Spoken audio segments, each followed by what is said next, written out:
Modi brand से तो विपक्ष बौखलाया हुआ चुनाव से पहले ही है और इसीलिए एक नरेंद्र मोदी से लड़ने के लिए ये सारे के सारे संगठित हो गए।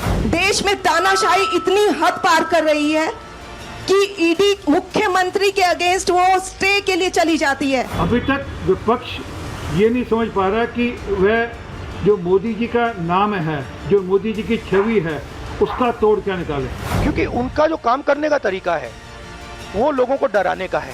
कांग्रेस पार्टी कुछ सीटें ज्यादा जीत क्या गई है, हर विषय पर विवाद खड़ा करना उसकी आदत बन गई।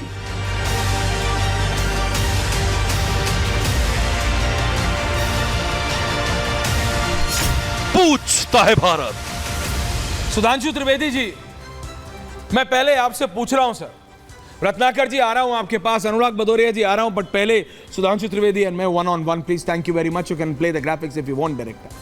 सुधांशु जी, आपने बीजेपी को बहुत लंबे समय से आप फॉलो कर रहे हैं। फॉलो तो हम कर रहे हैं, you have been a part of it for how long, कई दशकों से सर। मैं कह रहा हूं बीजेपी जो आज है या बीजेपी जो 2014 से है, यह कहा जाता है इट्स अ डिफरेंट बीजेपी। ये मोदी और शाह की बीजेपी, और हर लीडरशिप में एक पार्टी बदलती है, वो बात अलग है कांस्टेंट, क्योंकि कांग्रेस में एक ही परिवार की लीडरशिप रहती है तो उनकी फंक्शनिंग भी सेम रहती है। लेकिन बीजेपी की फंक्शनिंग 14 के बाद बदली है। मोदी एंड शाह की फंक्शनिंग अलग है।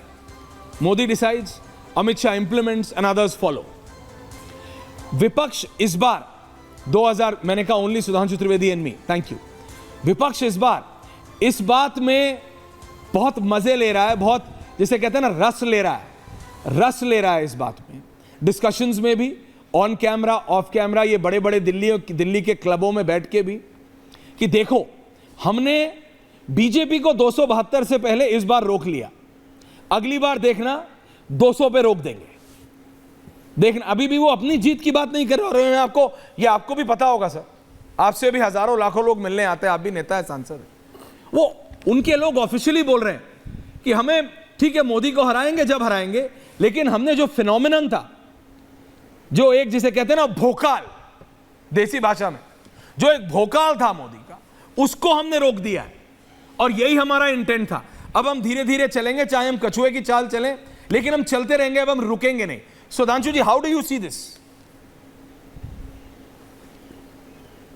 देखिए, आपने कहा 2014 के बाद भाजपा बदली है। बिल्कुल, 2014 के बाद 2 बार ऐसा अवसर आया है जब हमें स्पष्ट बहुमत भारतीय जनता पार्टी को मिला है, और लगातार तीसरी बार हमारे गठबंधन को बहुमत मिला है। 2014 के बाद ये बदलाव आया, वो क्षेत्र जहां पर की हमारी उपस्थिति नगण्य मानी जाती थी, नॉर्थ ईस्ट में, असम में 2 बार लगातार बहुमत से हमारी सरकार चुन कर आई है। त्रिपुरा में 2 बार सरकार हमारी चुन कर आई है। अरुणाचल प्रदेश में हमारी सरकार चुन कर आई है। उड़ीसा में इसी चुनाव में हमारी सरकार शानदार बहुमत के साथ चुन के आई है। और कांग्रेस वाले लोग जो खुशी मना रहे हैं, वो भूल जाते हैं कि नवीन पटनायक से पहले उड़ीसा का आखिरी मुख्यमंत्री कौन था? कांग्रेस के गिरधर गोमांग। वो भूल ही गए, गायब हो गए। पश्चिम बंगाल में आज मुख्य विपक्षी दल हम हैं, उन्हें इस बात को समझ ही में नहीं आ रहा है। आज तमिलनाडु में 11.5% वोट, केरल में 17% वोट के साथ हम महत्वपूर्ण दर्ज होकर आए हैं, और कर्नाटक में हमारा 46% वोट है। 46% वोट, ये बदली हुई बीजेपी है, इसमें एक बड़ा बदलाव है। मगर देखिए, एक और बदलाव आया है, आपने इससे पहले कभी नहीं देखा होगा कोई पार्टी जो तीसरे अटेम्प्ट में भी 100 टच न कर पाए और उसके बाद भी वो खुशी के मारे फूली न समाए।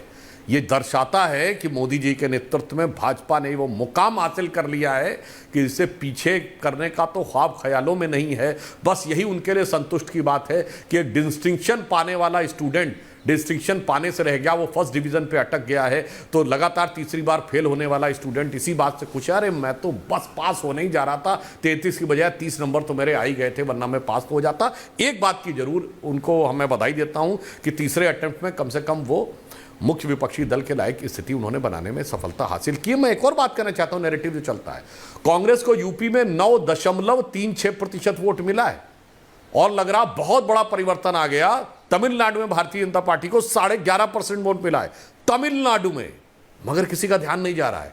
यह होता है नैरेटिव का माया जाल जो दिखाई पड़ता है। हां, यह जरूर मैं मानना चाहता हूं ईमानदारी से कि उत्तर प्रदेश और महाराष्ट्र के चुनाव परिणाम हमारे अपेक्षा के अनुकूल नहीं रहे। हम देखेंगे, डिस्पाइट द फैक्ट कि यूपी में हमारा 42% वोट है, सपा का 33% वोट है और कांग्रेस का 9.5% वोट है, तो उनका मिलाकर हमसे वोट ज्यादा है, 43% वोट है। तो हमारे लिए संतुष्टि का विषय नहीं, हमारा लक्ष्य था यूपी में 50% को पार करना। तो मैं सिर्फ ये कहना चाहता हूं, इन चुनावों में बहुत सारे अंतर है। और एक बात और कह दूं, इन चुनावों में मेरे सम्मानित मित्र बैठे हुए हैं, मुझे बता देंगे याद करके, कोई चुनाव उनको याद हो जिसमें विदेश में बैठे हुए किसी धन कुबेर ने, जैसे जॉर्ज सोरेस ने कहा मैंने $1 बिलियन रखे हुए खर्च करने के लिए कि मोदी की सरकार को हटाना है। कभी ऐसा हुआ हो तो बता देंगे। और विदेश के अखबार में छपी बात की बात नहीं कर रहा हूं। रशिया की फॉरेन मिनिस्ट्री ने ऑफिशियल बयान दिया कि भारत के चुनावों में विदेशी हस्तक्षेप किया जा रहा है। कभी किसी विदेशी सरकार ने सीधे बोला हो तो बता देंगे। नंबर 3, कभी किसी भारत के नेता ने विदेश के अखबार में आर्टिकल लिखा हो, शशि थरूर ने बांग्लादेश के अखबार डेली स्टार में आर्टिकल लिखा मोदी हैज टू गो, कोई ऐसा चुनाव हुआ हो तो बता देंगे। और कभी बता दें कि पाकिस्तान के मंत्री स्तर के व्यक्ति ने यह लिखा हो, यह वर्ड बोला हो कि बीजेपी हटनी चाहिए, मोदी जाना चाहिए, उसके बाद जो मर्जी हो कर लेंगे। यह मैं कोई आरोप नहीं लगा रहा हूं, ये 4 उदाहरणों में देश की जनता के सामने रख रहा हूं। और एक और उदाहरण मैं बता देना चाहता हूं, इस पूरे चुनाव में सबसे बड़े अंतर से कौन जीता है? सबसे लोग भूल जाते हैं, शिवराज सिंह चौहान जी 8.25 लाख से जीते हैं, अमित शाह जी 7.5 लाख से जीते हैं, मगर सबसे बड़े अंतर से एक ऐसा व्यक्ति जीता है, धुबरी से कांग्रेस के सांसद, शायद उनका नाम रकीबुल हुसैन या रकीबुल हसन है, 10.5-10 लाख वोट के अंतर से जीते हैं। और ये वो इलाके हैं, धुबरी, बरपेटा और करीमगंज, असम के वो इलाके हैं जहां पिछले 25-30 साल में डेमोग्राफी में भारी परिवर्तन आया है। मतलब एक साथ आबादी में 35-40% की बढ़ोतरी, जो सामान्य रूप से हो नहीं सकती। यानी जहां बांग्लादेशी घुसपैठियों की संख्या सबसे ज्यादा है, वहां सबसे शानदार जीत हासिल हुई है। तो इस चुनाव के बहुत सारे टेक अवे हैं, इसलिए इसका सम्यक विश्लेषण हम लोग करेंगे। और आश्वस्त रहिए, उनके मन में जो लड्डू फूट रहे हैं वो आप पिछले 60 साल का रिकॉर्ड देख लें। भारतीय जनता पार्टी दशक दर दशक बढ़ी है।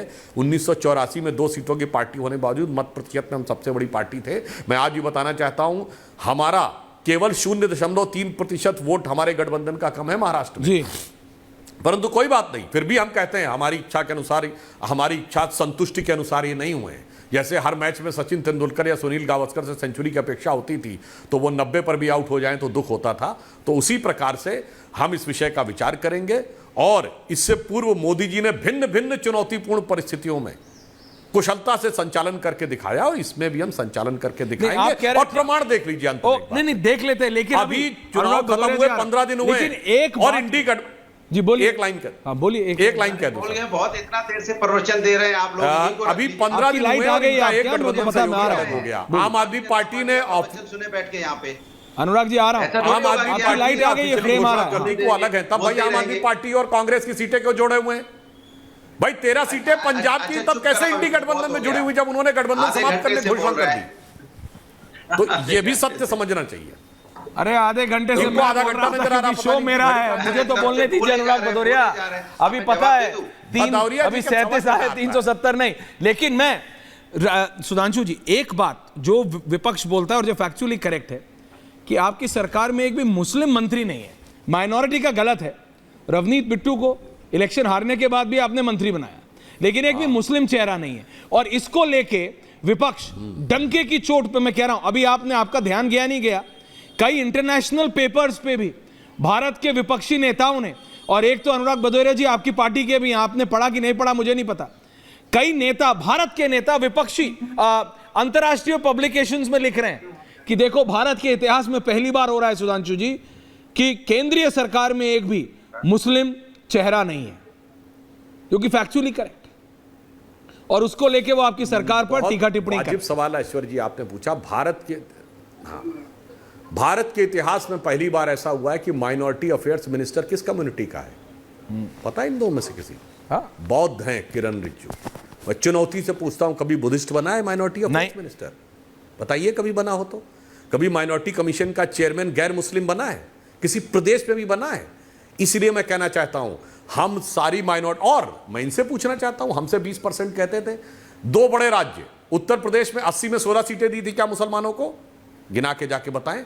महाराष्ट्र में 48 में एक मुस्लिम को टिकट नहीं दिया, दूसरा बड़ा राज्य 0। और 542 में 110 की सूची रत्नाकर जी, अनुराग भदौरिया बता के जाएं, हम पे आरोप लगाते हैं आप क्यों बदल गए जनाब? आपने उत्तर प्रदेश में 16 सीटें देनी चाहिए थी, महाराष्ट्र में आपको देना चाहिए था 10 सीटें, काहे नहीं दी भाई? 0 सीट पे क्यों आ गए? इसका जवाब दीजिए। और हम किस मुस्लिम को आगे करते हैं? हमने डॉक्टर कलाम को राष्ट्रपति बनाया था। डॉक्टर कलाम से बड़ा साइंटिस्ट पूरे आलम इस्लाम में पैदा नहीं हुआ होगा। बैतुल हिकमत जो उमैयद खलीफत के ज़माने में सबसे बड़ा इंटेलेक्चुअल सेंटर रहा इस्लामिक वर्ल्ड में 10वीं 11वीं शताब्दी में, उसके बाद से उसके टक्कर का इंटेलेक्चुअल नहीं पैदा हुआ होगा। उनको हमने बनाया था राष्ट्रपति। और हमने राज्यपाल बनाया हुआ आरिफ मोहम्मद खान साहब को मैं दावे से कहता अनुराग जी, आप हूं, बताइए। इकराम को छोड़ दीजिए, कोई पॉलिटिकल लीडर इस्लामिक मान्यताओं पे अगर बहस करने की हैसियत में हो आरिफ साहब के साथ, तो मैं देख लूं, तो हम अच्छे सच्चे विद्वान देशभक्त अच्छे मुसलमान को आगे लाते हैं। इनकी नजर में सिर्फ अनुराग जी अपराधी और आतंकवादी के लिए ये आंसू बहाते हैं।